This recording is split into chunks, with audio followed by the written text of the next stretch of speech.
Alright, here's the first one. The man with the foo mask. Traditional, like when they're in the parades and things, they'll wear a mask over their head, a lion. This is a foo lion or foo dog. But the coolest thing is that his mouth opens and you can see him inside. It's really a cool little nesty. Made out of really nice ivory. Next we have the rickshaw. Again, the detail on this is just incredible. Think about the margin of error when he's carving the spokes of the wheel. Just incredible. Interesting himatoshi. It just goes up to the center so the cord can hold it on the top of the sash. Carved out of nice ivory, nice facial expressions. Interesting signature. And here's one of three of the men tying shoes. I have a kind of a fetish for these myself. Interesting pose. Again, nice ivory.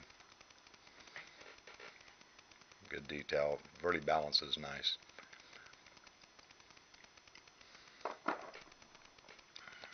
And here's another version. You can see the cord to his, or the shoelaces, how intricate they are. Carved nicely on the bottom, which is important. Got a little obi on his back. Very traditional Japanese. Another shoe tire. Nice patina. Nice detail. Again with an obi on the back. Balances and displays very nice. Interesting signature. Great facial expression. And here's a guy having his lunch. Again, such detail. All the items on the little table there. There's a fish laying on a plate. Not sure if the light's going to let us see it. Bit of bowl and utensils, and there's the barrel sitting next to him.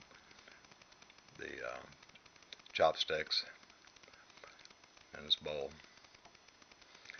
There's his little end row and his netsuke. Bottom is as nice as the top. Now, himatoshi would be through his arms. And here's another guy fanning his hibachi with a fire going in it.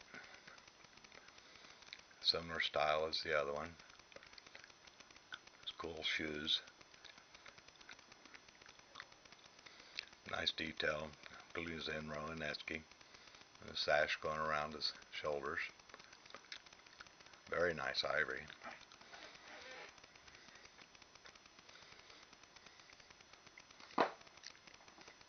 And another feeding netsuke. Apparently the woman is getting ready to serve him dinner. There's a little age line there, but nothing to be worried about.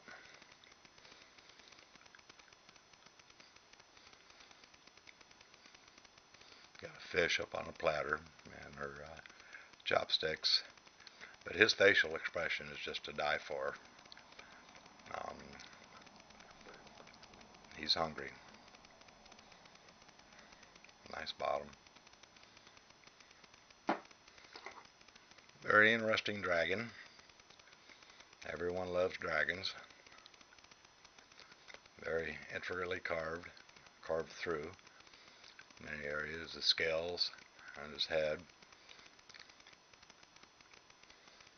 Great detail, including his mouth and teeth.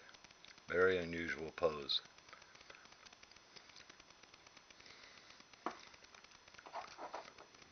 This is a very unusual, very rare rendition of Tanagi Yamasashi. If I pronounce that right.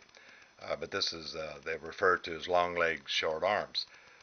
Two partners, fishing buddies.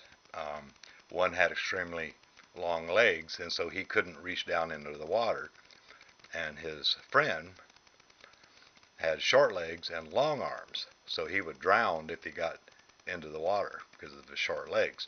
So typically these guys are posed with short legs on the back of long legs, and it signifies partnership, working together.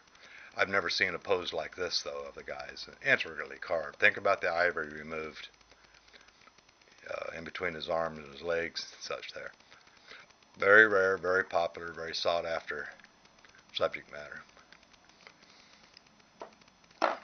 And this is an extremely unusual piece.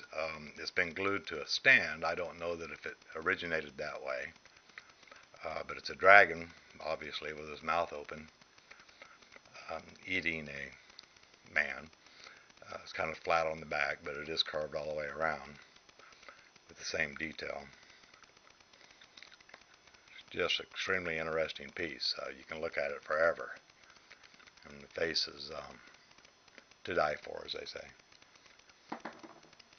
And there's a little ball of monkeys, an older piece. And they've got, I guess, peaches. That's what they're generally associated with, the monkeys. Very, very nice bottom. Nice patina. And everybody likes monkeys, especially the older renditions where they had facial expressions. Nice piece. And I've seen different renditions of this, and kind of referred to sometimes as three guys telling lies. But they're sitting here, obviously enjoying a bottle of sake, pouring it into the bowl on a little table with accessories on it.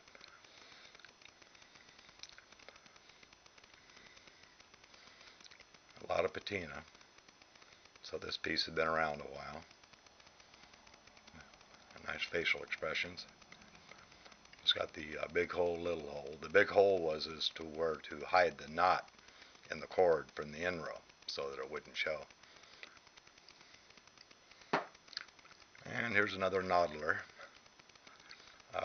Really nicely stained, nice ivory graining, and kind of a nice subject matter. He's sitting reading a book, carved through, and actually his head has a larger range of motion than most. I've had him for a while too, but I didn't have photos taken of him from the first group. Nice nesky. It's very unusual, very rare, very sought after ghost. And they didn't do a lot of these, and the carvers who did them were actually famous for them. Oops. This is really a nice version. Kind of creepy looking, but there seems to be a demand for that. Carved out of nice ivory. It's free hanging.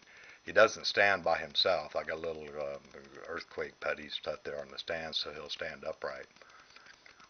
And so obviously, absolutely, this was meant to wear and not display necessarily. Again, much sought after. This is my pride and joy. Just incredible carving. Beautiful ivory. Interesting signature on it. But you can't even hardly follow this with your eyes. All the intertwining of the cobras, and I assume they're mating, male and female. Amber inlaid eyes.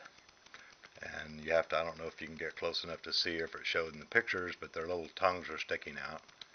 And it is a larger nesky. It's a nice piece of ivory. Just incredible. Actually, probably my pride and joy of the whole collection.